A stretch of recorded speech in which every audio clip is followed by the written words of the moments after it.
माछो जो खाएगा माछ मछली अंडा डॉक्टर मारेगा उसको पैसा का डंडा। एबे आपण को प्रश्न है जे याकू आउ जीवन सारा माछ मांस अंडा खाइबो नाही कि आज्ञा जदि जनक देहरे गोटे जिनिस सूट करूनी मुंड को माइलाणी ता उपरे कहबे जे मु आहुरी खुइबी रोग आहुरी बढ़िबो। एबे वैद्य कहला जे एइटा एइटा खाइबो नाही नाइ सर कोन खाइले खाइबो सेटा रावण रो विज्ञान थिला।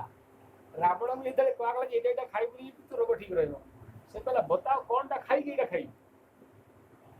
तेणु माछ मांस अंडा गोटे शरीर स्वीकार करि पारु नाही कहिना माछ मांस अंडा शरीर रो आवश्यकता रु अधिक हो गला। 13 वर्ष बयस रे गोटे लोक जेतिकी माछ मांस अंडा खाइबा कथा ताटो अधिका खाइला ता माने बॉडी स्टॉक रखुची चर्बी देखा जाउची बयस रे ताले से काहा को मारिबो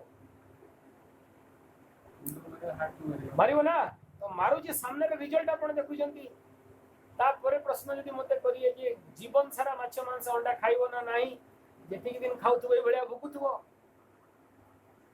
कथा बुझी पारुछंती। तेणु आपण हाथ में रहिला मु जाति रे ब्राह्मण मु कहबी कि माछ मांस अंडा खाओ जीव हत्या करो गई मते से प्रश्न पछारले मु उत्तर देबिनी।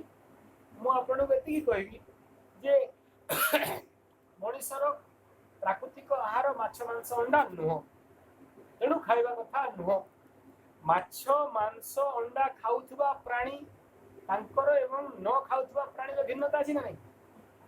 जो माने माछ मांस अंडा खाती बिलेई कुकुर बाघ या राति में देखा जाए आपण को देखा जाएगी देखा जाए माछ जो माने माछ मांस अंडा खाती तांकर दांत एई भलिया थाए आपण को अछि इनके दांत थाए आपण को अछि नाही।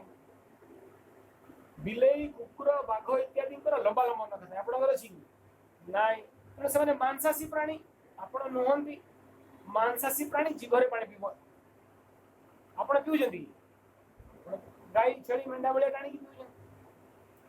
मांसाशी प्राणी रो देह लोमस लोमयुक्त अत्यधिक लोम आपण को अछि नाही। मांसाशी प्राणी रो जीभर एसिडिक नेचर आपण को अल्काली नेचर।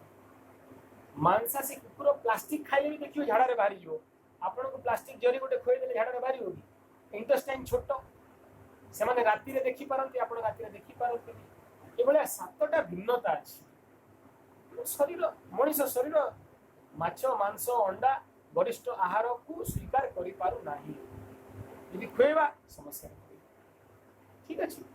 तापरे आम शरीर तयारी कोटा रे आम शरीर तयारी हेछि पंचभूत रे माटी पानी धूप हवा आकाश। एबे छेली अंडा माछ इत्यादि रो शरीर कोटा तयारी हेछि माछ मांस अंडा माटी पानी धूप हवा आकाश पंचभूत रे तयारी। तेणु से मांस जहाँ मनीष मांस भी सेया मो गुरु स्वामी निरंजन जी कहती मनीष मांस जो तत्व रे तयारी पशु मांस भी से तत्व रे तयारी। तो स्वामी निरंजन जी मु कहूनी मते खराब भाई स्वामी जी कहती तुम घरे बुढ़ा बुढ़ी मरीगले उड़े दूच फिंगी दूच कहीं आचार बन खाऊ न मु कहूनी आज्ञा क्षमा करी। तेणु जेहेतु शरीर को ये ग्रहण करि पारु नाही एवं जदि शरीर खाउची ताहले आज मुंड बता हला धीरे धीरे आउ कोन हबो आउ कोड कोड को जीवो क्रॉनिक कंडीशन को पळी जीवो स्मरण शक्ति रहिबोनी मेमोरी पावर लैक करिवो ब्रेन ऊपर अनेक गुडे इफेक्ट पकेइबो सी आउ हार्म हबो ठीक अछि। अच्छा मांस अंडा खाइबा कथा आउ किछि प्रश्न